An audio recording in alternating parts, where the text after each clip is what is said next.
Welcome to this session on providing trusted evidence in a post-truth world. I was really looking forward to this session because the topic itself is very close to my heart, but also to our professional heart. I'm Director General of Statistics Austria. My name is Konrad Besendorfer. And what we basically try to do in statistics offices is to produce statistical information, facts, to communicate about them, and also to be a kind of a fact checker, helping people to take the right decisions by providing evidence.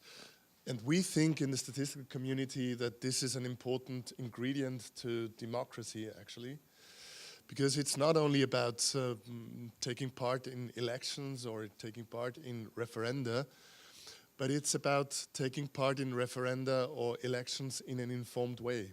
And what we try to do is to provide evidence and facts to help people to take the right decisions. Now, in the preparation of this panel, we had a pre-discussion, and I should be more cautious about this because we will learn that facts are not the only ingredient for people to take decisions. But I don't want to anticipate too much of our discussion. I would like to quote two instances where I think the decisions that were taken have immediate impact on our lives.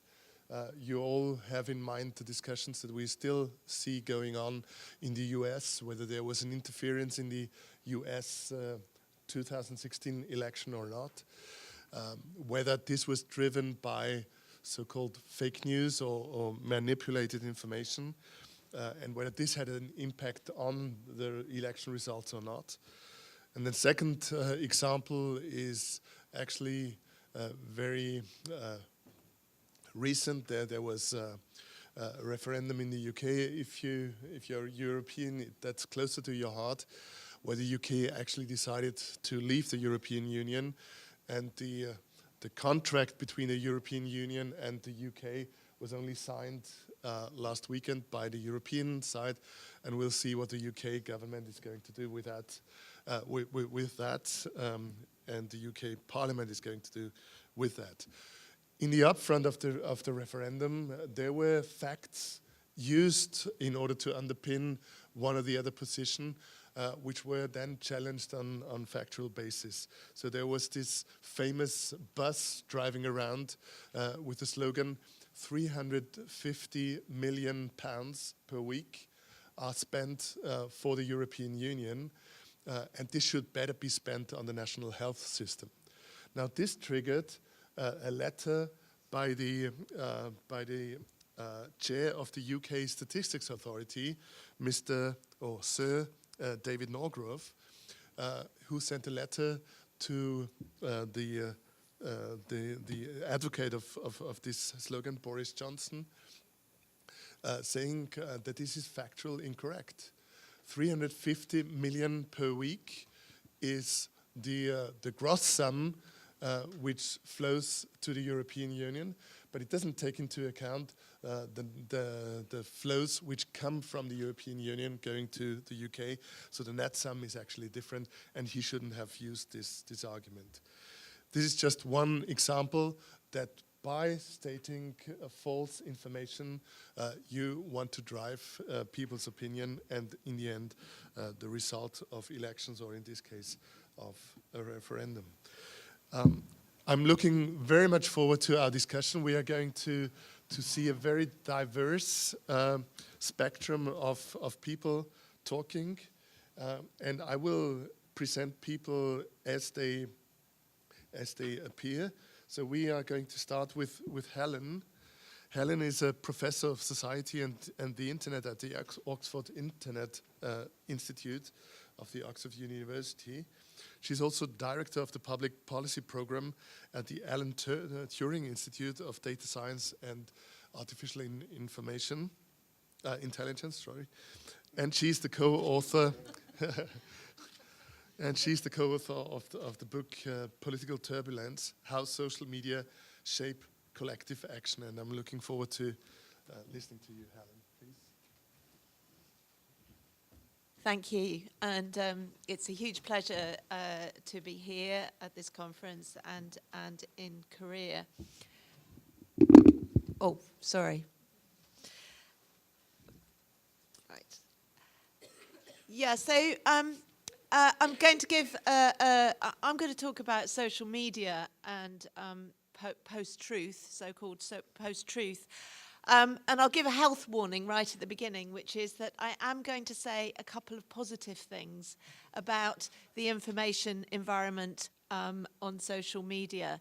And I know that does certainly goes against the trend of this panel and what some of the other people are going to say. And also the conference, perhaps, because I have heard in several sessions lots of very negative things about social media, including a keynote presentation by Julia Hobsbawm about how social media is in fact destroying our well-being.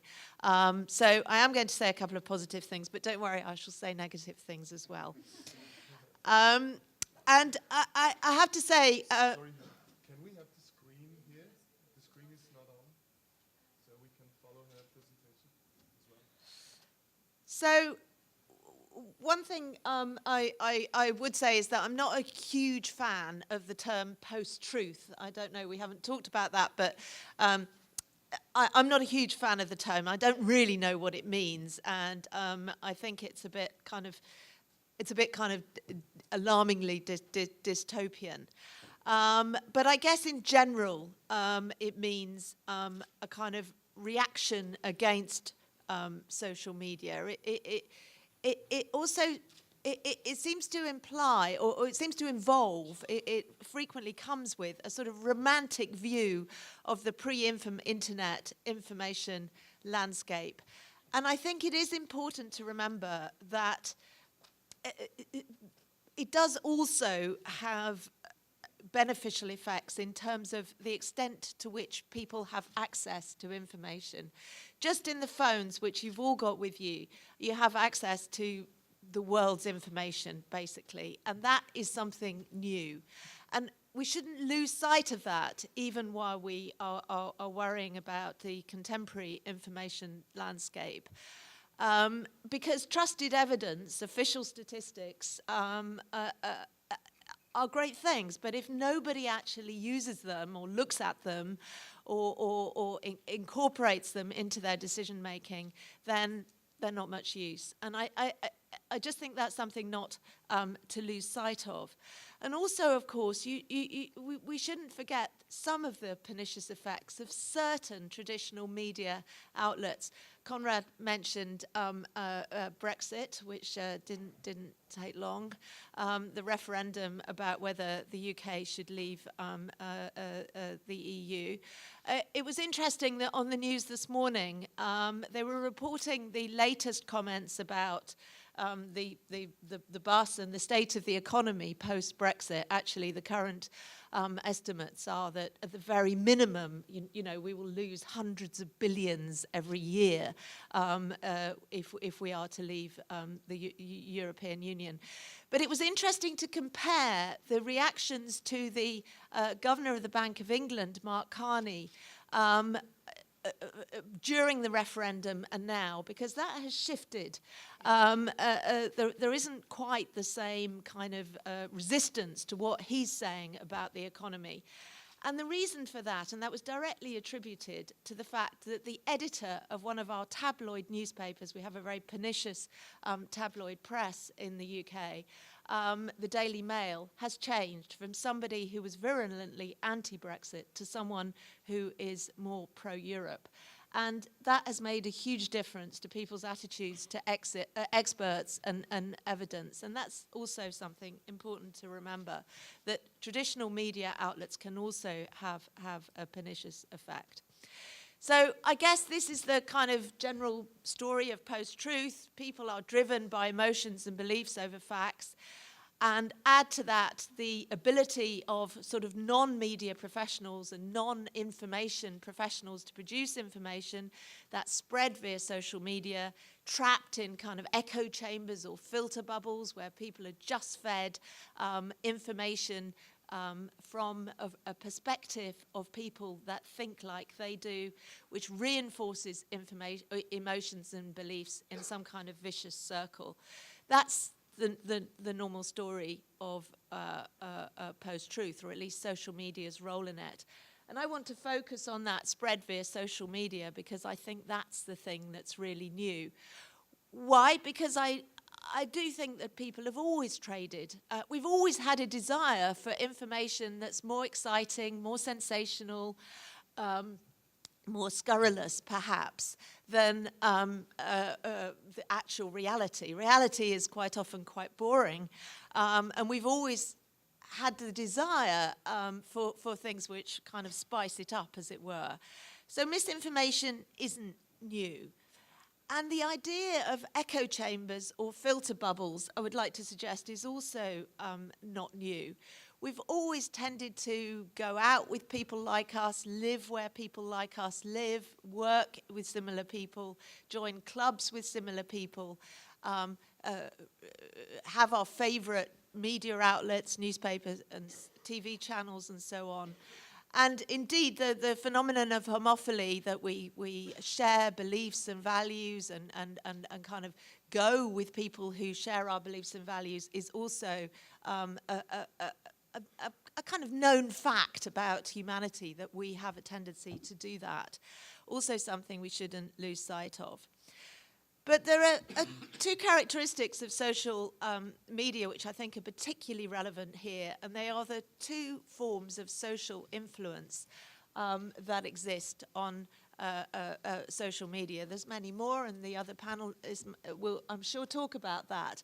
But I just want to mention these two. That is visibility. It's much easier. You've got far more hope of getting what Andy Warhol called your 15 minutes of fame in a social media world. You have the hypothetical chance of reaching thousands, hundreds of thousands, millions of people in ways in which we never did before. And the other is social information. Information about what other people are doing.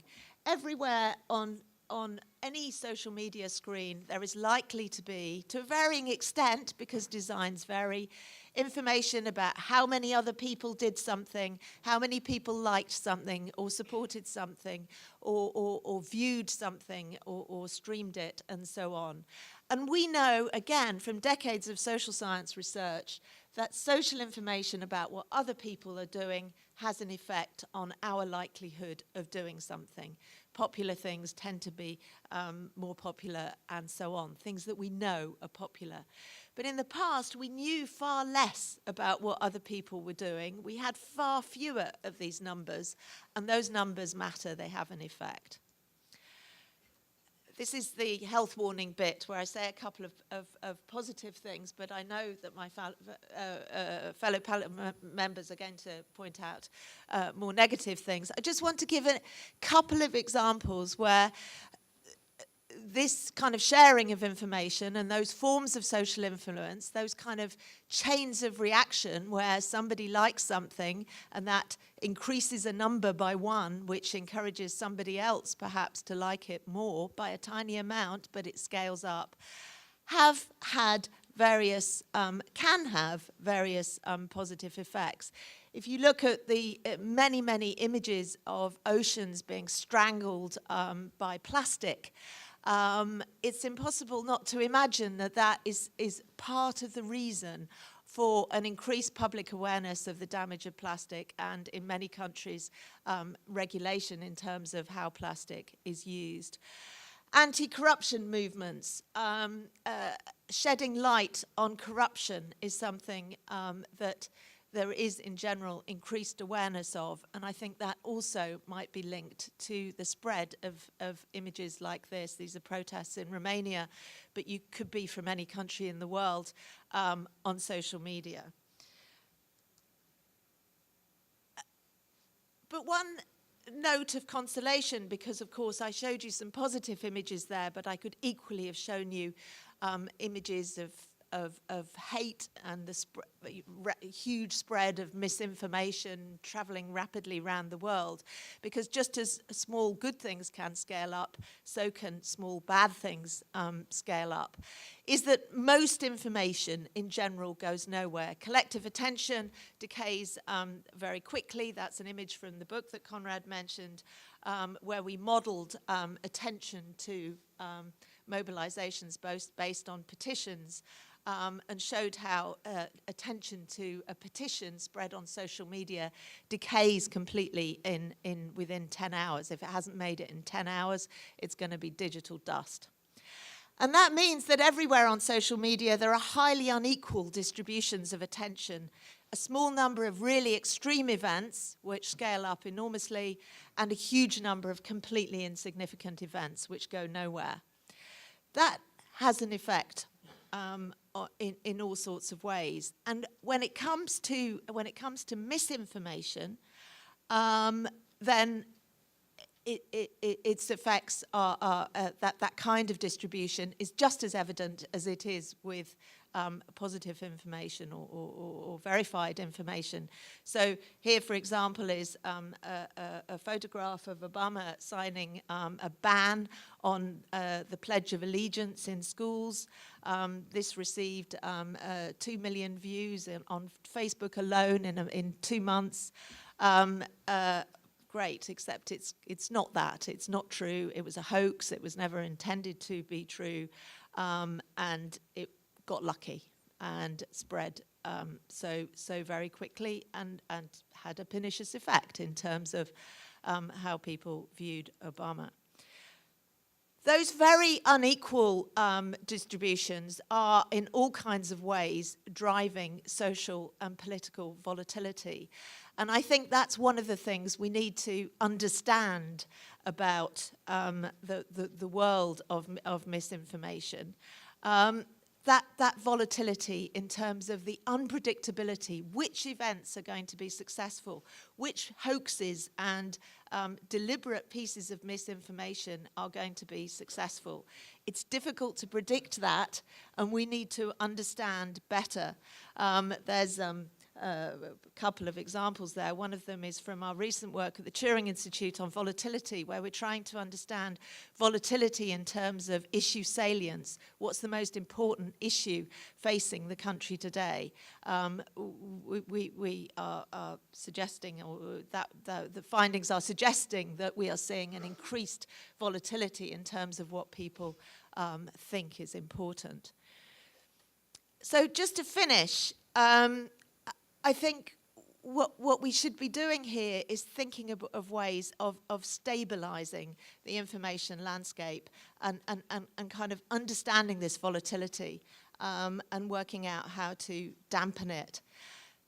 I think that involves institutionalizing social media platforms in ways that have to include the full kind of gamut of self-regulation, public pressure, and also actual regulation, although I know some of our panelists disagree on that issue. But we have seen regulation in Europe. The sky didn't fall in, much as Silicon Valley are opposed to any regulatory measures. Research. As a social scientist, I've always been incredibly excited about the new world of data that we live in, of real-time transactional data. But actually, we don't have very much of it available for research in terms of data from social media platforms. That's proprietary data, locked up, unavailable. That means we actually know quite little about phenomena like hate speech, for example, or the spread of misinformation. Very difficult to track, and therefore very difficult to develop countermeasures. We have to think about education. Others are going to talk about that.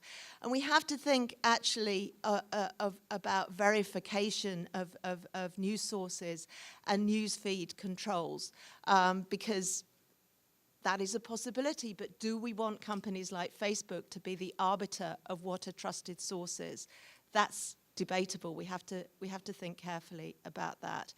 But I just end by saying that there was a very good comment in the earlier session in the Grand Ballroom, I thought, by Ravi Kambur, who was stressing our sort of potential to shape technological trends. He was talking about the replacement of work with artificial intelligence and the kind of reductions in employment.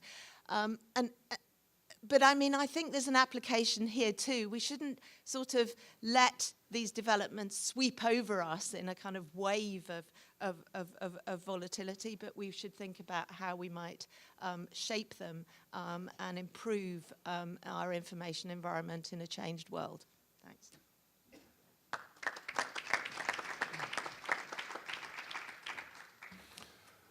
Thank you very much, Helen. Next is Vincent Hendricks. Vincent is a professor at the University of Copenhagen and director of the Center for Information and Bubble Studies. He's a co-author of the book Reality Lost, Markets of Attention, Misinformation and Manipulation. Please, Vincent. Well, thank you, Conrad, and thank you for inviting me to this session. Listen, I prepared the presentation in such a way you don't have to take notes. If you were to take notes, you can basically either buy the book or go to springer.com on their website and just download it for free. It's open access, so knock yourself out if you please. But there's a reason for that, because I'm going to be discussing attention economics and the information market. Now, the kind of information that should enlighten you should be something that will take your attention, but it's not going to take your data and it's not going to take your money. Thus, it's free. Now, let's see where we are in the information market these days, and then look at the attention economics in which we are embedded. But before I get to that, let's just get some definitions straight. I'm a mathematician by training, so definitions are the starting point for everything. I take a democracy to be in a post-factual state when opportune political narratives, but factually incorrect information, replace facts and evidence as basis for political debate, opinion formation, and policy making. Once that has been said, we have never had so much information that we have today, right? 400 hours of YouTube video are uploaded every minute. 5 billion pieces of information are shared on a daily basis on Facebook. 200 trillion tweets a year. Never so much information as we have today. But just because we have more information riding on the Enlightenment, Joey Noe was pretty funny when he said that the information in the world doubles every day. But what they forget to tell us is that our wisdom is cut in half at the same time. Now, of course, that's some price to pay for having information in abundance. So information is one end of the equation of a very complicated sort of issue that Herbert Simon, Nobel Prize laureate from 1978, and back in 1971, and I was 1 year old at that time, he prophetically said about the information age to come. He said that in an information-rich world, the wealth of information means the dearth of something else, or scarcity of whatever it is that information consumes. But what information consumes is rather obvious. It consumes the attention of its recipients. And there you have it, information age. It's not microchips or oil, which is the new prime asset. The new prime asset is attention. And once you have people's attention, you'll generate some data, and then you take that data and sell it off to the ones who are really paying for the entire show on social media. They are called the advertisers. But that puts pressure on another issue as well, namely, it would be true to say that we are users. It's possibly also true to say on social media that we are for users. But if we at the same time think that we are also the customers or the clients of the social media, think again. Because customers usually pay. And as long as you don't pay, you are not the customer or your client. You are the things being sold. That means your attention and your data is being sold. So every time you upload, comment, or like anything on social media, realize that you are basically an information-born prostitute working for some really big pimps called the tech giants, and they have customers, and they are called advertisers. That's the basic business model. I'm not saying that it's necessarily wrong, but we should just realize that that is the basic business model of the social media. We are the products being sold. Now, if you don't pay, you are the product, then look at the model. Get the users to generate some information that other users will spend their precious attention on. Now take that attention and take that data and pay and sell it to the ones that are really paying for it, the advertisers. And get people to come back and back and back and back and back. It's a social casino. That's the reason why we get push messages all the time. That's the reason why there's always saying delivered once we use Messenger, et cetera, et cetera. It's all about us getting back into the social carousel or take another run at the mill. That's the way the model is set up. In the end, as Robert De Niro says, we'll take it all. Okay. Now, let's look at the prime asset that we call attention. And as Helen was saying, the attention as an asset is an odd sort of asset because it doesn't aggregate. You can't save it for a rainy day. If I look at Conrad, I don't look at Helen, so it's a zero-sum game when I use it. I burn everything on Conrad and nothing on Helen. And we multitask very badly. We only have 8 hours in a day. So that means that there will be a fierce competition for allocating this attention. That's the entire point. And one more thing. It's not equally distributed among users. It's not equally distributed among users. It doesn't follow a normal distribution when you look at the allocation prospects of attention.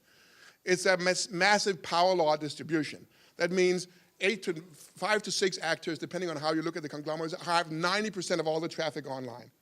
The person in the world, in the Western Hemisphere, with most followers on social media, 250 million followers, give or take, is Taylor Swift, according to the last official statistics. Number 1. Number 5 would be Rihanna with 150 million followers.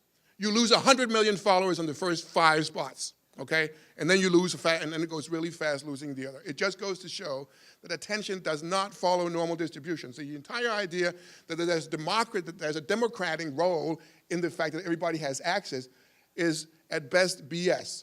That would be true if attention allocation was normally distributed, but it is not. It's massive power law, so that means winner takes all. And so from that perspective, we should think about, the thing about democracy is not to have a voice. It's now about being heard. It's not about being able to allocate attention. And that's very unevenly distributed. So as an asset, it's a really odd asset compared to usual monetary assets that we know too well, because at least you can aggregate them or put them in the bank. You can't do that with attention. And so from that perspective, it's a very odd asset compared to the other sorts of asset that we usually count our wealth in, so to speak. Now, here is a graph from the 2016 election from CBS on the coverage of Donald Trump. It's the light blue one, and then there is everybody else. So you have the winner takes all. And Leon Moves, who is the CEO of CBS, said, it might not be good to have candidate Trump as a candidate, but it's darn good. It's not good for the US, but it's darn good for CBS. That pissed Marco Rubio off something awful, but just to say, because he thought that Donald Trump was playing the media, and he probably was. At least he had an idea of what attention economics was all about, because in attention economics, there's no such thing as good attention or bad attention. There's a lot of it, or there's a little of it. And what you want is a lot of it, no matter what, and for no other reason, to set the agenda. That's what people will be discussing. That's what in the media, et cetera, independently of whether you're for or against. That's not the point. Question is, what works here? Well, here's where we're at, right? So the prime asset of the information age is attention, and attention is distributed according to power laws, not normal distributed. The information market is not an efficient market in the sense that only the good information will survive and the bad will sort of get weeded out given the liquidity of the market. There is an environment that allows for subprime information to allocate a lot of pressure and attention independently of whether it's true. So it's a bit like the subprime issue. Bad financial papers could live a long time for an unregulated financial market. And the same thing for fake news. Fake news can allocate a lot of the pressure and attention independently of whether it's true. And so from that perspective, there is, by the simple way in which the market is set up, a very, very hospitable environment for fake news. So there you have your happy hour for fake news, given the way in which the market is set up, simpliciter. Now, once we are there, let's just look at what fake news is. Well, I was changing logic, so basically we started looking at different kinds of propositions, and we are still assuming that truth is propositional rather than narrative. We might have to change that these days, unfortunately, but if you just stick to that, there are guns for a while. And so up in zone 1, you have the verified statements. That would be the verified facts. That would be the true statements. Then you have the doctored statements, which are not necessarily true, not necessarily false, but you're doctor them in a certain way, either using prospect theory or framing, or cherry picking, or take your pick. Then you have the undocumented statements. Those would be the rumors. They could be true, and then they could be false. And now in zone 3, let's look at that in particular. First of all, I'm also a philosophy professor, so the liar is great, right? Because the liar is honest. The liar is honest to the effect that the liar accepts that there's a distinction between true and false, because otherwise you can't define what a lie is. But in 2005, Harry Frankfurt, professor of philosophy from Princeton, started looking at what's a bullshitter. Now, a bullshitter, as different from a liar is someone who does not accept that there is a distinction between true and false. You don't have to observe it. So you can say whatever you want. You can mix truth and falsity as you please because it's not a distinction that you have to observe. And from that perspective, bullshit, excuse my French, is even worse than lying because at least the liar is honest as accepting this for a certain end, whereas the bullshitter couldn't care less. And from that perspective, fake news are either bullshit or lies, but dressed up in a certain way that it simulates journalism and thus truthfulness, which makes it even the most poisonous product on an information market, simpliciter. Now, what can you use it for? Well, quite a bit as we know already, but we should realize that this is a big issue. World Economic Forum has been saying that misinformation now should be considered a global challenge on par with climate change, migration, take your favorite pick. And why? Well, basically because the global risk of massive digital information sits at a constellation of technological and geopolitical risks, ranging from terrorism to cyber attacks and the failure of global governance. Read democracy. That's how bad it is. The same goes for the Munich Security Council report 2017, which sort of emphasizes the same. The UN has been saying similar thing in the OECD as well. So, what can we do about it in 2 minutes? Let's see.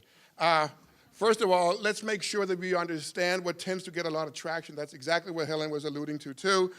Studies show, if you want to read a great little book, you should read Jonah Berger's book called Contagious, How Ideas Spread. And in that book, he actually does some very interesting things about isolating sentiments that gets a lot of social transmission independently of whether they're true. They are, in particular, anger, indignation, fear, fascination, and awe. Now, in 2018, a couple of months ago, a very interesting paper came out in Science, The Spread of True and False Information Online, where it goes to show that a lot of the fake news stories that tend to proliferate a lot are exactly the ones that feeds into people's fear, their anger, and their indignation, basically because they have high levels of social transmission.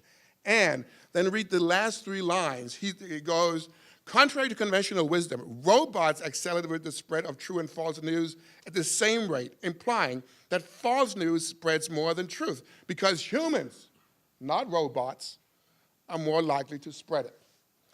And that's, of course, pretty obvious in an environment which is so polarized as to political points of view. It tends to be spread by not computers, but by us. And 1/3 of all the fake news information that was spread during the recent Swedish election was spread by humans, and they darn well knew that they were spreading it. So they were using it for the agenda setting all the same. Now, what can you get people to believe once you get them to be polarized to this extent? Well, you can get them to believe the most incredible things. So remember those 2 pictures, right? The left one is from Obama's inauguration in 2009. The other one is from Donald Trump's inauguration in 2017. We know this all too well. This is the first major political discussion or debate after he went into office. I'm not going to go through that, but I'll show you a piece of statistics that might actually bake your noodle just a little bit. Now, if you ask a Trump voter about these 2 pictures, 40% of Trump voters believe that the picture, which is actually Barack Obama's, is actually Donald Trump's. That's not too surprising. But here is a bit of what is surprising. You can get 15% of the Trump voters to say that there are more people here than there. And that's a little harder, actually. So only going to show that blue lies and loyal lies are legitimate once you get very polarized opinion landscapes, because it's not important to figure out the truth. The important is to take sides in a certain debate. And that's what polarization and echo chambers on the extreme is all about. Okay, let me just finish this up really quickly, namely what to do about it. Well, Tim Hartford had some very good suggestions in a recent book. He goes, observe your feelings, understand the claim, what does it mean? Is this a causal relationship, what's being left out? Get the backstory, put things in perspective, embrace impression, and embrace imposition, and be curious. That's on the personal level. Then we can discuss regulation as well, but I think it's fair to say that I'll have to wait with that during the discussion time. My time is up. Thank you.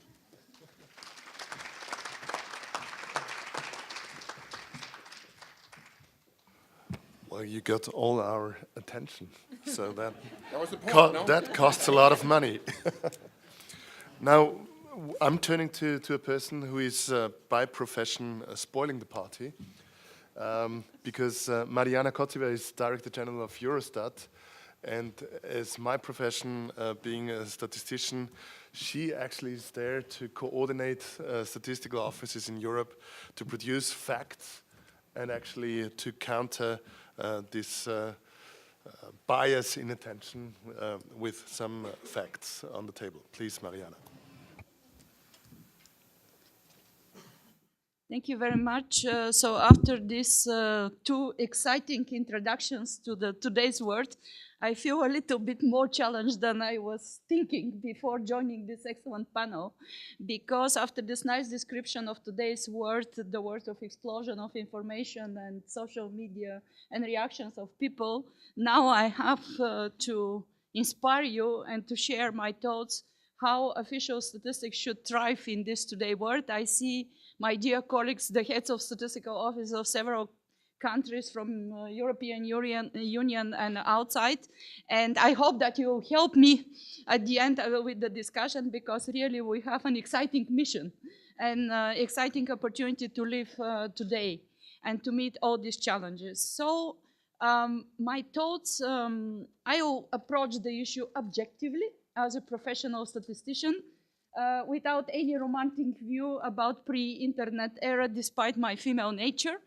And my approach to the issue was that official statistics in the post-truth or post-factual world could be based or could be centered around 4 concepts. And then the whole presentation will go a little bit further in details about each of these 4 concepts. So if we start with the trust.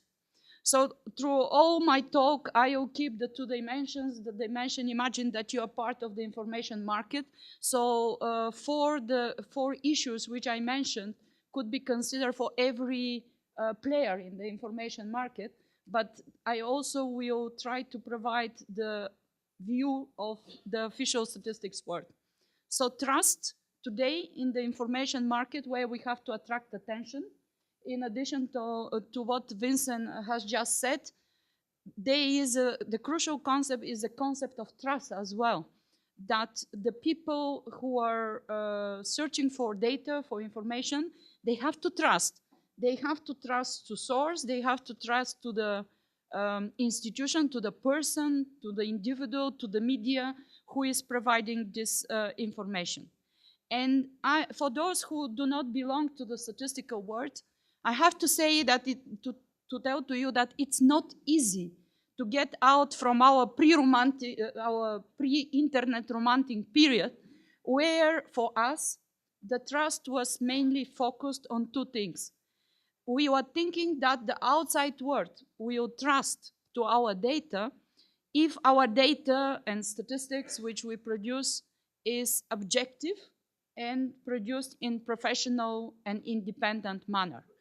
And all the efforts for decades have been focused to ensure that the statistical offices could operate under such an environment which will guarantee their objectivity and professional independence.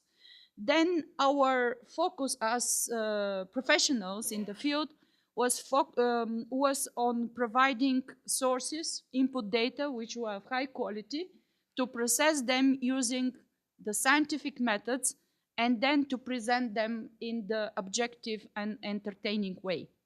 Now, in the post-truth world, the trust is becoming a more complicated concept. And I'm really very happy that I was third in the order, because now, after listening to a few, I am more convinced that we have to talk in the statistical world that trust today is not only about methods in the way we produce statistics. It's becoming even more important that we have to gain trust with the relevance of statistics which is produced, because the people will look for official statistics only if they see value in it, if they see the value added of it. And then, since we are becoming one of many institutions or players in the information market, we have to gain trust in the institution producing official statistics. So now a little bit more about relevance. So it's becoming crucial to be more critical than ever about we measure, to ensure that what we measure matters for better decisions and for better lives, to use the vocabulary of this forum. And to elaborate a little bit, historically statistics has focused on macroeconomic statistics, on statistics which is related to state, to macroeconomic and social development. But now, with the opportunity which we have with social media, with the fact that people, they just don't want to have data, they want to engage with data, they want to use the data to participate in the society, the topics which are centered to citizens are becoming even more important. So we have to pay attention on, let's say, this group of users. And then relevance today is not only relevance for what we are measuring. The concept of relevance could be extended to the way we disseminate and communicate the data and statistics. Because today, the users, as was pointed out by the other speakers, they want to find the data where they expect to find them. They are not looking at the website because we like our websites. They want to find the data in social media, in different platforms, and we have the challenge to be there and to get attention, as was pointed out by Vince. Then another element of the relevance is that the users want the data to be communicated in the way they see it, not in the way we we think is the best way the data to be presented. So this poses a lot of practical implications, how we know what the users want. We need to study more about the information market, different channels. We need also to study, to go beyond the rational way of presenting data, to touch emotions, because as it was shown, emotions are also a driving force of consuming information. So if you remember the first slide, the third concept which I wanted to focus on is about visibility. Visibility, and I didn't use the term getting attention, but certainly now I think that maybe this is also a very nice expression, that we have to gain attention as official statistics in today's world. And then it's an open question where we could have many discussions how we should achieve that. I just mentioned part of the few ideas. Let me just emphasize that we are very good as statisticians to measure the others, but we are very bad in measuring ourselves, in the sense that it's a question today that will really start producing evidence for evidence-based policy making, how our statistics is used. And because if it's not used, as Helen said, it's useless. Our mission is not completed. So therefore, we should focus also on providing statistics about how official statistics is used. An essential element is also to promote data and information literacy. The next, the fourth and the last element of my puzzle at the beginning was about partnerships. Again, for hundreds of years, even for thousands of years, official statistics has been inside looking, because statistics was based on surveys, and then the statisticians, as I said usually to my colleagues in the EU, we were self-sufficient. We met, we discussed for days how a questionnaire should be formulated, how the sample should be representative, and then after a couple of days we achieve agreement, and then we go ahead with data collection, processing, and disseminating.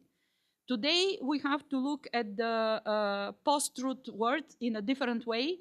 We need partnerships, not only partnerships which allow us to produce statistics, like partnerships with input data owner, being administrative organizations or private sector people, but also partnerships to communicate better official statistics with data journalists.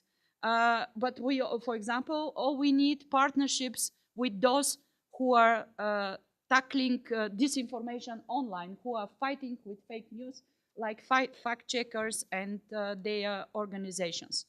So this is just a slide which illustrates what I have just said, the potential partnerships. And then the last part for 1 minute, which I still have, is what are the practical actions taken by Eurostat. I am not going to attract your attention for long. I just wanted to emphasize that we have to understand that it's not necessary, it's not enough to produce the data. It's important that these data are used, that they are visible and attractive. And then the actions, which you could look at the detail afterwards in the presentations, are summarized in 3 groups. First, the classical group of improved communication of data. And then the second group is our active presence, which we undertook as an action in the last 1.5 years in Eurostat, to be present on social media and to move from a situation of sharing information to engaging with users. And I could provide many positive stories how successful this has been in attracting attention, in improving our products and services via getting feedback, but also we see our role that through our statistics which were used, we encourage the people being in social media to participate in discussions and democracy. And the last part, the third part of actions is devoted to promoting data and statistical literacy, especially among young people. We got fantastic results. It was very exciting to organize European Statistics Olympics for the children between 10 and 17, but this is just an illustration of the efforts which have been done. This is the final slide, and I think this is the slide which is more for the future. The future or the new dimension of official statistics, namely to join the efforts in the European Union or different initiatives led by the European Commission to tackle disinformation online. And they are just a few examples which were mentioned also by you, and maybe Richard, and then you'll continue with such kind of examples. We need to understand better social media and data platforms, and I want to be provocative to my colleagues in the room.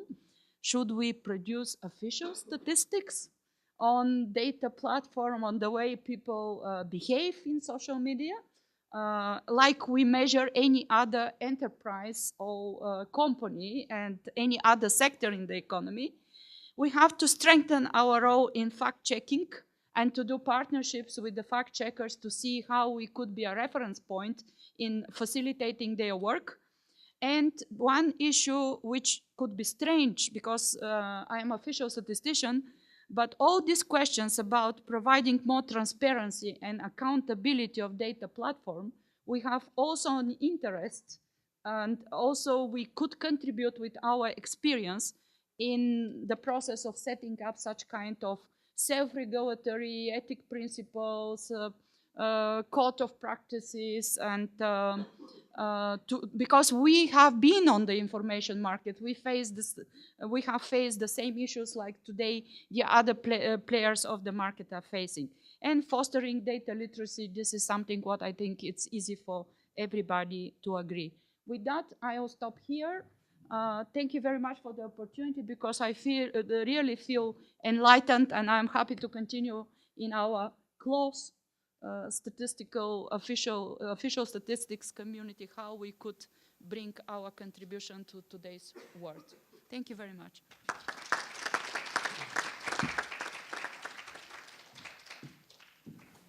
Thank you, Mariana. Official Statistics is doing a lot to repackage their product, our product. Let's see whether we can convince our buyers, whether we can draw some attention to our product that we are producing in Official Statistics. Next speaker is Richard Eddy. Richard is director of ACAS, the Eddy Kasova audience strategy. And probably you want to tell us a bit what you're actually doing. I was reading ACAS delivers audience strategy, corporate narrative, Marcom's foresights and impacts advice to leading organizations in many fields. ACAS fuses cognitive and emotion-based research, as well as hundreds of data sources to generate insights that support organizations' strategies. That sounds very interesting. So we are interested to listen to your speech on our topic. Please, Richard. Thank you very much. Thank you for inviting me. It's great to be on a table with such great panelists, and you've seen some excellent presentations so far. My background, I started off as a health economist in the UK government. I wasn't very good at it, so I then moved on to be a consultant in banking. I wasn't very good at that either. I then joined an internet startup and didn't become a billionaire, which is also good news. And then I found my passion, which was working for the UK's largest news provider, the BBC. Did that for 10 years. And in that job, I understood audiences locally, nationally, and internationally. And it's the passion of understanding audiences that I want to share with you. And my perspective is going to be about the emotional, the non-rational, the intuitive dimension of audiences and the public, and how statistical organizations need to understand that. So we're going to use the metaphor of an elephant. So what do we mean by that? Well, there's a really excellent paper that was given in an OECD conference last month, I think it was, by the Luxembourg Institute of Statistics. And they referred to a moral psychologist called Jonathan Haidt. And he talks about people in this way. Jonathan Haidt claims that mind is divided like a rider on an elephant, and the rider's job is to serve the elephant. The rider is our conscious reasoning, the stream of words and images of which we are fully aware. The elephant is the other 99% of mental processes, the one that occur outside of awareness, but that actually governs most of our behavior. So the mind's elephant is more powerful than the rational rider in mental processing. What does that actually mean practically for us? Well, if we think about it, and this is the one thing I'd like you to take away, certainly if you're a head of a statistics office, think of the elephant and the rider. We tend to spend a lot of time producing stats for the rider, slow, analytical, data-driven, controlled, conscious, whereas most people, 99% of their mental process and the decisions they made are automatic, fast, instinctive-driven, intuitive, based on their experience, automatic. And when you look at how national statistical organizations have measured trust historically, this is a kind of OECD framework from 2011. We've got the classic things like measuring accuracy and timeliness and reliability, credibility, etc. Those are all important. But only a small proportion of those frameworks are around things that you could talk about being for the elephant, around integrity and openness. And even they are quite rational processes. Now, the thing that I got excited about in the conference over a couple of days ago, actually yesterday, when I saw the work that's being done on the Trust Lab and the OECD's new guidelines in measuring trust. And if you could think about trust as having two dimensions. The first dimension is about trust in competence, trust that you're going to do something well, professionally. And the second dimension is trust in your intentions, how you're going to do it. And the OECD and others are starting to measure openness, fairness, and integrity, why people are doing it using experimental platforms. But I think there's still more to do, and I'll talk about that in a moment. But to make this theoretical stuff feel real, I'm taking an example, immigration statistics. And I've taken immigration statistics because in many countries globally, there's a real fissure, a real divide about people's view around immigration. So how does the typical person form their intuition around an issue? Typically, it's based on their norms, cultural identity. We've talked about emotions already. Their political beliefs, we've talked about that. Some research shows it's genetically based. Others around the triggers they have from maybe the media or their friends or family. These are all the things that come together to help people create their views. And a survey done in 2015 in the UK found that people thought that 25% of the UK population were migrants. A quarter of the population were migrants. That's the kind of position people had. The truth from the statistical agency was that 13% of the population were migrants, half the figure that people believed to be the case. So you've got a tension there. The question is, what wins? The statistical office or people's individual perspectives? I'm afraid people's individual perspective wins. They don't believe the figures. And when we ask them why they don't believe them, by the way, they give their perception, they're told the accurate figures, and then we ask, why didn't you still believe the figures? Firstly, they say that the figures are wrong. They're not collecting illegal immigrants. Secondly, they say that they don't believe it, they don't believe them anyway. Thirdly, they say that they have experienced immigration in their own local area. Fourthly, they say they've experienced immigration in another town or city. Basically, they are finding all the information to confirm what they already believe, and they are rejecting new information that doesn't fit into their worldview. And this has consequences. The famous Brexit. In fact, we did a piece of research a year after the referendum vote, and we asked a simple question. We said, what is the one number you remember from the UK referendum? And that number was the one that Conrad talks about, 350 million. That is the one number they remembered.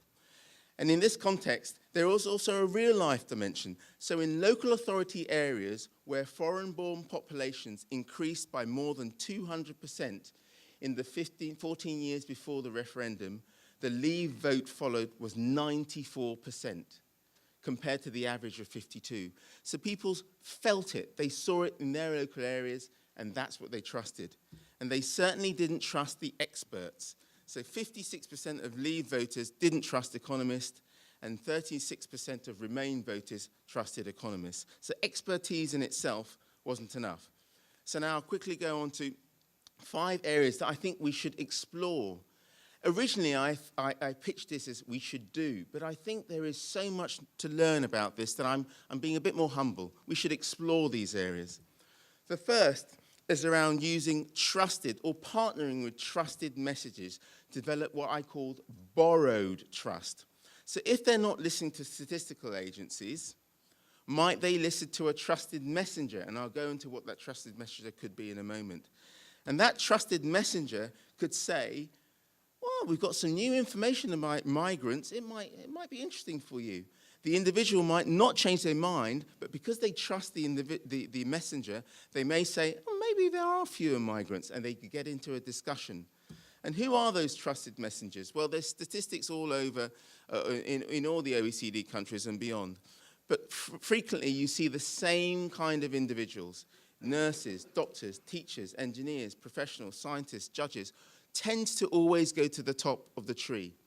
And it's interesting, if you're creative about how we engage those individuals, maybe to tell the story of statistics rather than dryly put out health statistics or education statistics. Why not engage people who are trusted?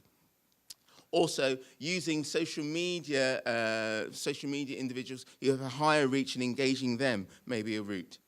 Secondly, develop warmth. There's an absolutely amazing framework by a woman called Susan Fisk, who's a social anthropologist. She talks about trust being around competence, as we talked about before, but warmth. And warmth is about attention, but I like it much more than the issues of integrity, because I think warmth gets to feelings of emotion and connection.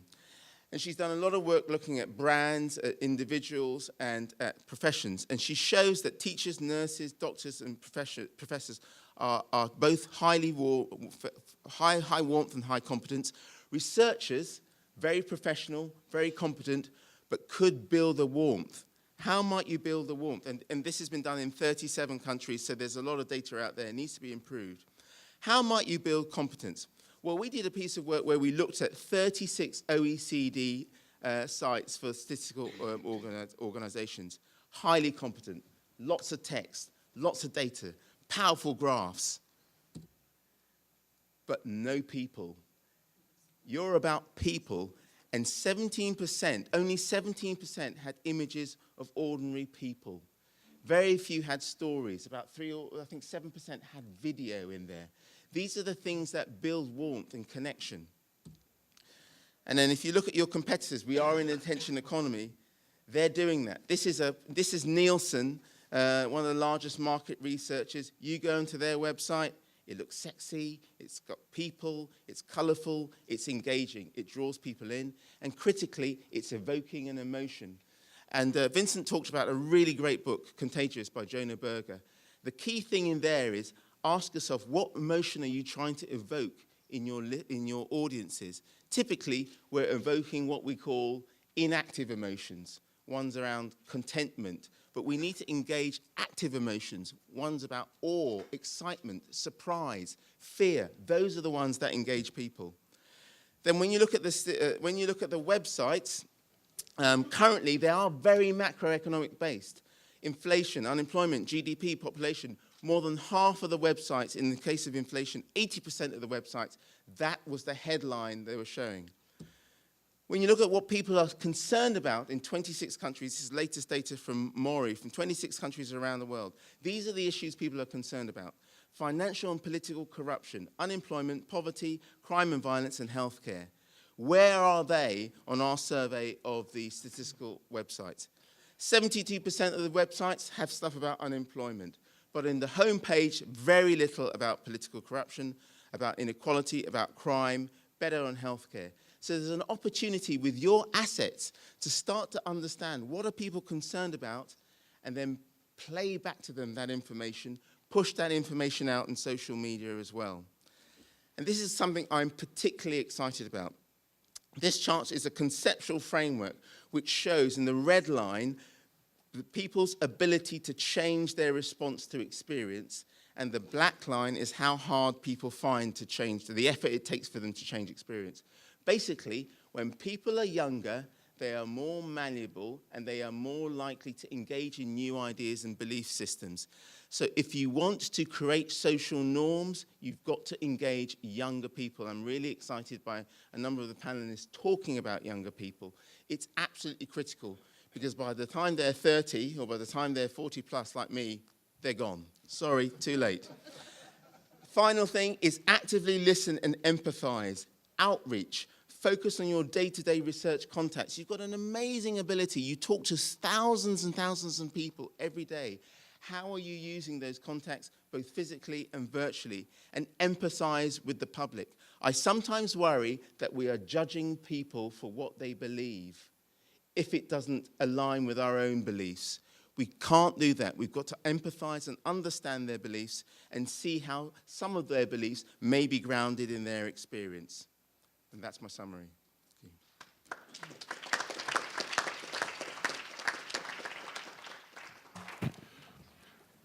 Thank you, Richard. I wonder whether we should stop learning, because I think the average age here is over 30, so it's all useless, actually. Next speaker is Kelly McBride. She's Senior Vice President of the Poynter Institute, and you might want to tell us a bit what the Poynter Institute does in the US. Kelly is a writer, a teacher, a leading voice on media ethics, and Kelly is also a radio star. And this I really recommend to you. She's participating regularly in the Everyday's Ethics podcast, where everyday problems or issues come up and are discussed from an ethics point of view. We are very much looking forward to your speech here. Please, Kelly. So let me open with the humble deprecation move. I have no idea what I'm doing here. Everybody else is a researcher and very accomplished. I am a journalist, I am a practitioner, and I'll just leave it at that. The Poynter Institute is a nonprofit organization meant to help journalism get better so that democracy will continue to work. We've been around for 40 years, and we work all over the country, all over the world, actually. One of the things that we created is PolitiFact. didn't actually capture the whole screen grab here, but PolitiFact we created in conjunction with the newspaper that we own, the Tampa Bay Times.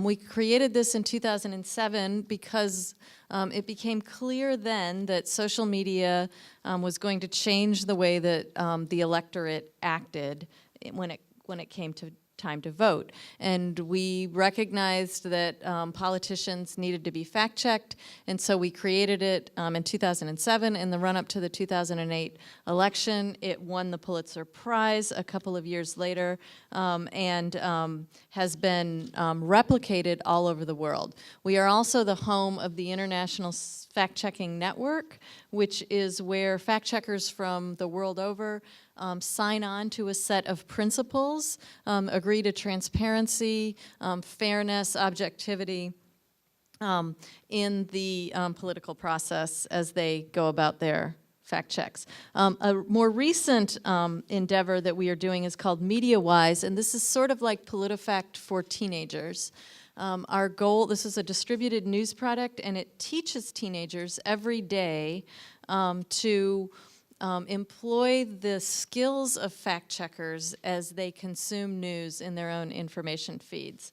Our goal is to reach 1 million teenagers over 3 years.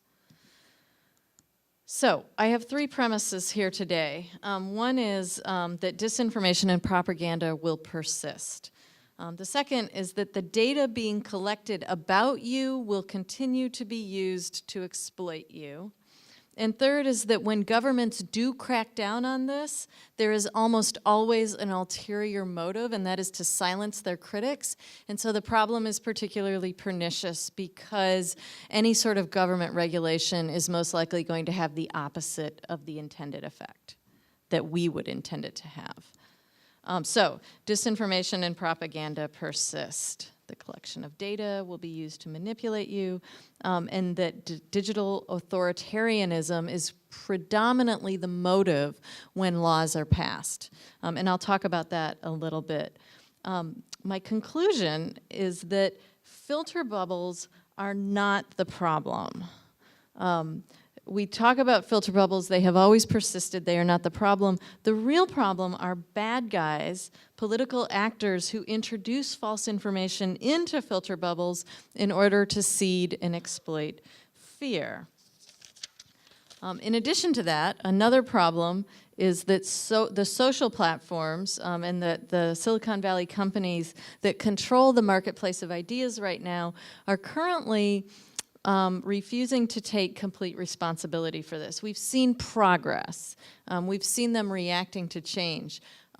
Slow and late, for the most part, in terms of what we know. They know when they know it.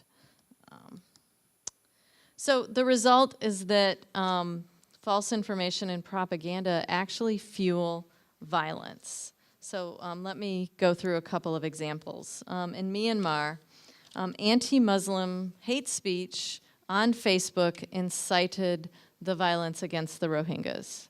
That's been pretty well documented, and you can trace it, and the BBC, The Guardian, and the New York Times have all done excellent reporting on this. In Sri Lanka, rumors on, I believe it was WhatsApp, but rumors about a Muslim plot to put sterilization drugs into food that was then served to Buddhists actually led to a mob destroying a restaurant, an entire family's livelihood, because of false information that was put out into the marketplace of ideas. And in India, 5 men were lynched after rumors spread on WhatsApp that people were kidnapping Indian children and harvesting their organs. 5 men actually lost their lives. So the problem, and so the reaction to this, the natural reaction is to suggest that government regulation to address fake news would solve these problems. The problem with that is that what we're seeing the world over is that most laws that are being introduced by governments are actually meant to do the exact opposite. They're meant to silence critics of those governments and and those are actually the governments that are putting out fake news. So, for example, in the Philippines, Duarte has called the news organization Rappler fake news and revoked their license. Rappler was recently given an award by the International Center for Journalists for its work in holding Duarte to account. And yet they currently don't have a license in the Philippines.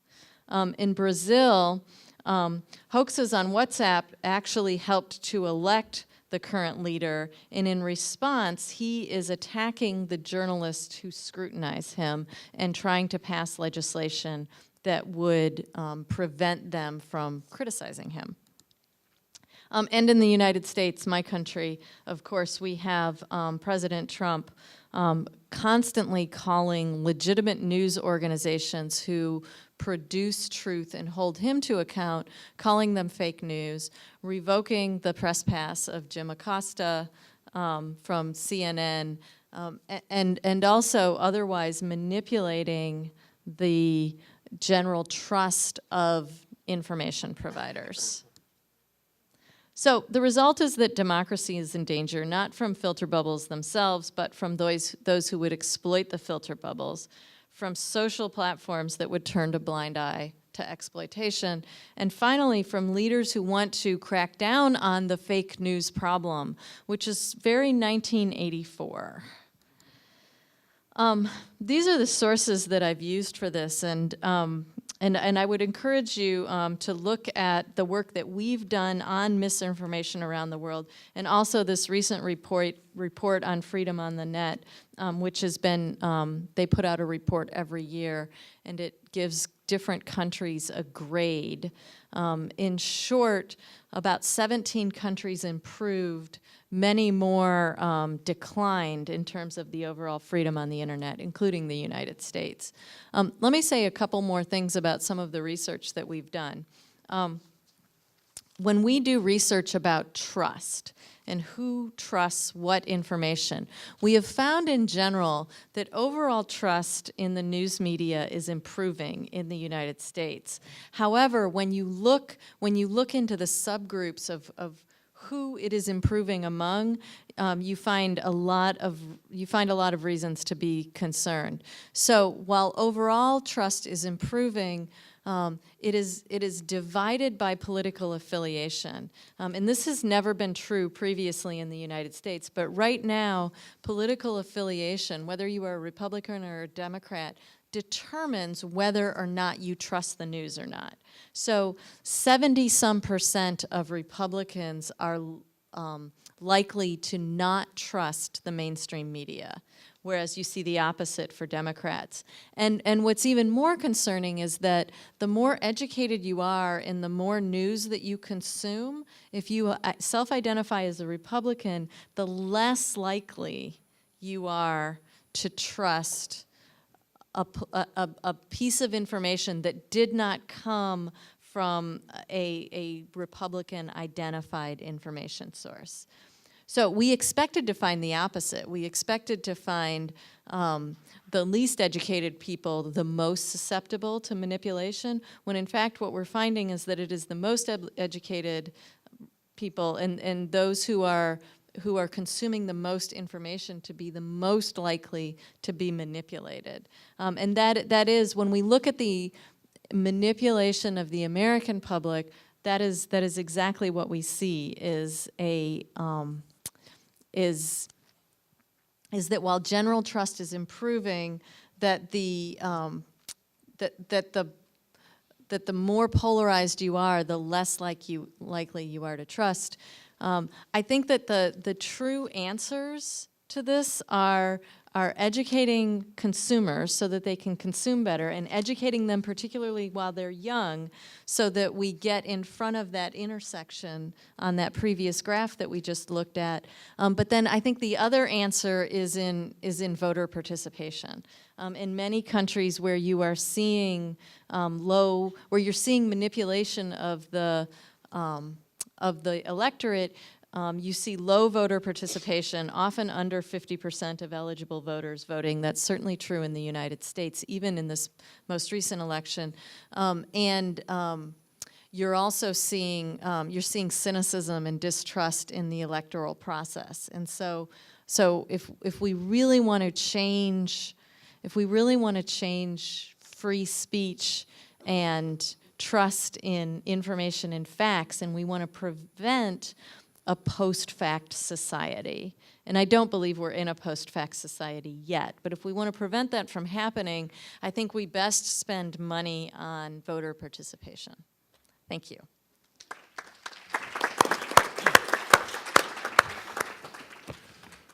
Thank you very much, Kelly. We still have a bit more than 10 minutes, so I would like to open the floor for comments or questions immediately to have some time for discussion and you participating as well. Does anybody want to come in? Please. We can think of these information viruses as being kind of a public health problem in a way, just like a regular virus. And I was thinking, how do we get out in front of this before they really take off? And I'm from the United States, so I can only come from that perspective. But there, when there's some bizarre rumor that you see on social media, people tend to say, well, I'll go look it up on Snopes. That is the default website to go to.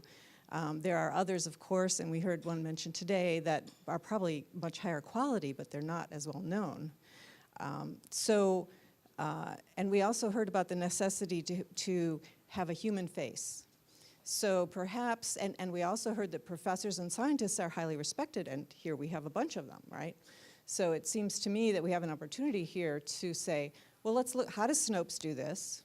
And how do we put a human face on our personal response and get out there and actually put it right on the home page? Now, here's a human face who is either a scientist or professor, and it doesn't hurt to pick someone who's young, because we're reaching out specifically to young people here, and actually deliver a message every day. Here is our debunking of the day, and put it out on Twitter too, that's where they are. So I think there's an opportunity to use what we already know to get out in front of these things. What do you think? Maybe we collect a bit, yeah? Julio? I'd like to share one observation that it's not hard statistics, but it's an anecdote. My feeling is that, at least in Mexico, every time as official statistics we come out with a negative number, we get more attention and people believe in us. But when we have a positive number, let's say that the rate of inflation falls, many people have disbelief about these things. I mean, so when we deliver bad news, it's good for our, we become more trustworthy, more credible, but when we deliver good news, then we're on the opposite side. Good question. A lot of attention, a lot of stream, and a lot of money. Please. Yeah. Oh, hi. As well. Oh, sorry. No, go ahead, please. Thank you. Thank you for the very interesting presentations. Just looking at the session's title, it's saying providing trusted evidence in a post-truth world. And I was wondering, when were we in a truth world before, in your opinion? You know, if things were better off before, and why is so? And just another quick thing is about this, hype of blockchain as, some sort of like truth check and balance process. If you want to add something on that, thank you. Can I take a stab at the blockchain question? Sorry? Can I take a stab at the blockchain question? Yeah. I wanted to do actually a collection of questions, and then we come. Please. Okay, thank you. Fabulous presentations. Thank you all. Just two separate questions. One is to Kelly. I wanted to ask you about the critique of regulation that you made, because it has been actually raised across in the last few days that there is a need, and I wanted to ask you specifically, what do you think about it, considering that it's very clear that part of the problem is shareholder value dictates the approach that these platforms take, and they have a future impact, which is quite significant. Second question is to statistical officers. I'm wondering, what is your disciplinary range of skills within these offices? Because some of the things that we've heard from the other speakers, Vincent and Richard, I mean, they're not rocket science. So the question is, if you still have web pages which don't show humans, don't use narratives, what is it? Is it that you perhaps don't have a good range of disciplinary skills within your teams that help you to see the need for this? Thank you. Thank you. How many people do? 1, 2, 3. So probably 4. So probably we have a round of answers now, and then come to a second round. Who wants to give the first? Okay. So let me take a stab first at the blockchain question, because I think that's really good. I do think that there's promise in blockchain technology to solve some of this. And if you look at, there's a startup organization called Civil that is creating a host of tools for journalists to use as publishers that will essentially, their goal is to become an alternative to the internet. If they are successful, I think that that could create a different model for trust. The problem is going to be, I think, whether you will get a wide variety of political perspectives migrating over to that platform, or whether we will basically have the internet for conservatives and conspiracy theorists, and then Civil for rational human beings, right? Which would be really dangerous if that happens, because then we really will have two completely different sets of facts that we'll be dealing with. We won't be able to have a conversation. And then, you know, my critique of regulation is just that governments do things so badly all the time that they end up doing more harm than good. And I think, you know, if you look at regulation of the press in general, in the United States we have no regulation of the press because it's encoded in the First Amendment.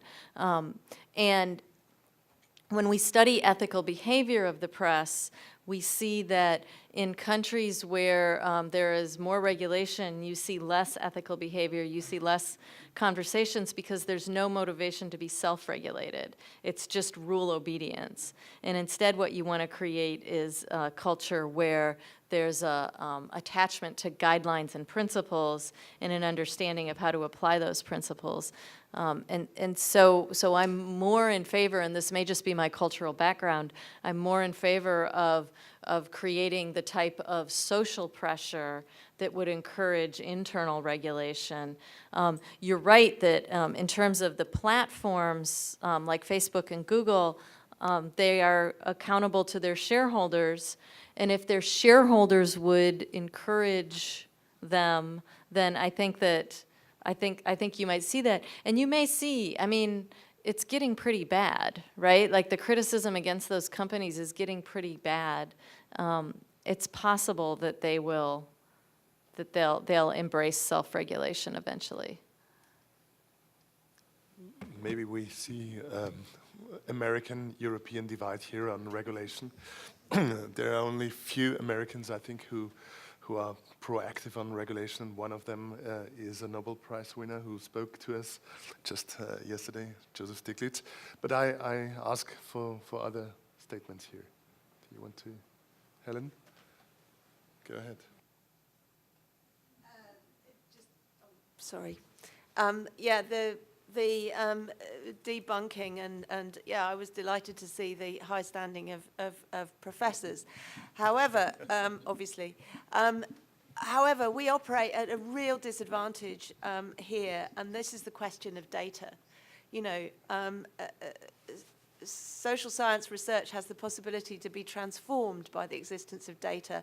But it's a bit like the ancient mariner, you know, data everywhere, but not a drop to drink. You know, we don't have it. It's locked up in proprietary platforms. Mariana said, should we produce statistics on the platforms? Yes, you should, but no, you can't, because you can't get the data. Even you can't get the data, and we can't get the data either. So when you talk about putting pressure on social media platforms, you know, that's a key place to start. We need data for public good research.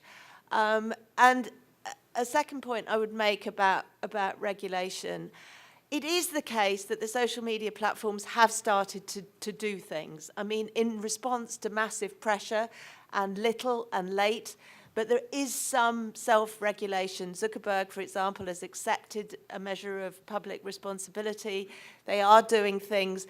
It's transparency that will be absolutely key to that. We've had a little bit, but, you know, Facebook took down, we do know now for the first time that in the first quarter of 2018, Facebook took down over 500 million fake accounts, which gives you some idea of what we're dealing with here. We really need some transparency about that and the capacity to analyze that data.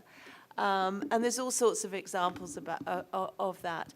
And lastly, probably Vincent will say something about this, but we should consider, I think, you know, regulation is possible. Antitrust regulation to start with, I think we all agree on that. And then at the EU level, we have seen, both at the EU level and in Germany specifically, we have seen stronger regulations on social media platforms for public good reasons, and I think it's feasible. But you can't say that. If you say that in Silicon Valley, I can tell you it's like you've suggested bringing back the death sentence or whatever. Vince? So let me take three stabs, one in continuation of what Helen was saying. I mean, I think, you know, the Americans, I'm part American, part Danish, so I'm part against regulation and I'm part for it. So I think that's the issue. However, there are certain things about the Americans that are really good. They have been very good at antitrust, right?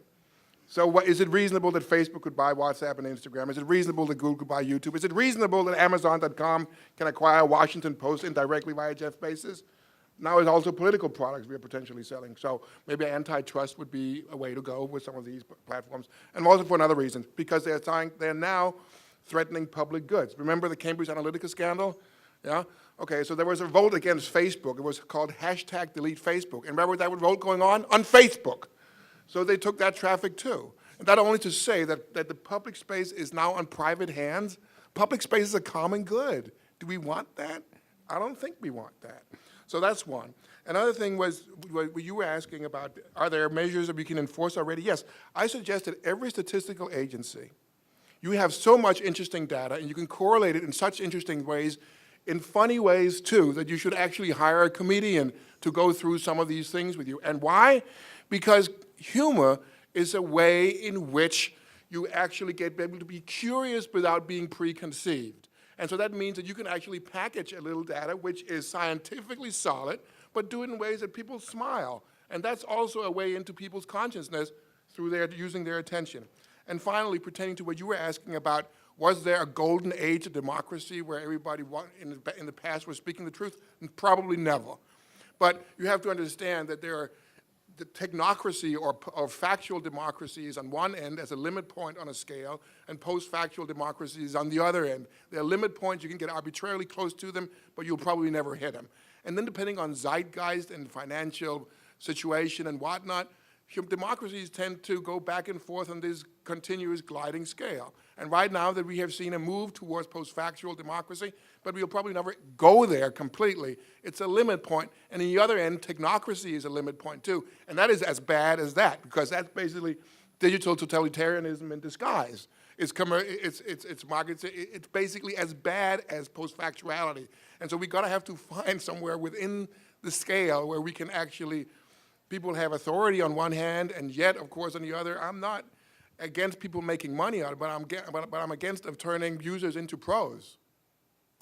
That was my 2 cents. Thank you very much. Richard? Thank you.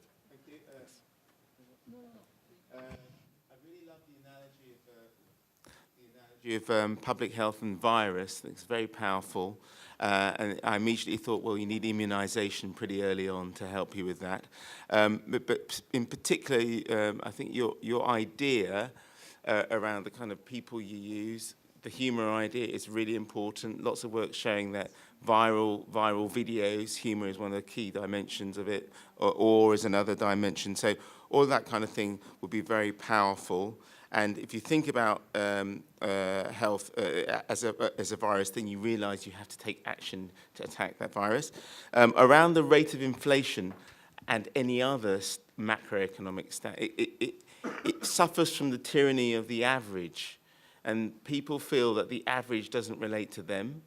And so when we present these high-level numbers, is it possible to present a range? Is it possible to present examples of where individuals or parts of the country are experiencing inflation which is much higher than the national average?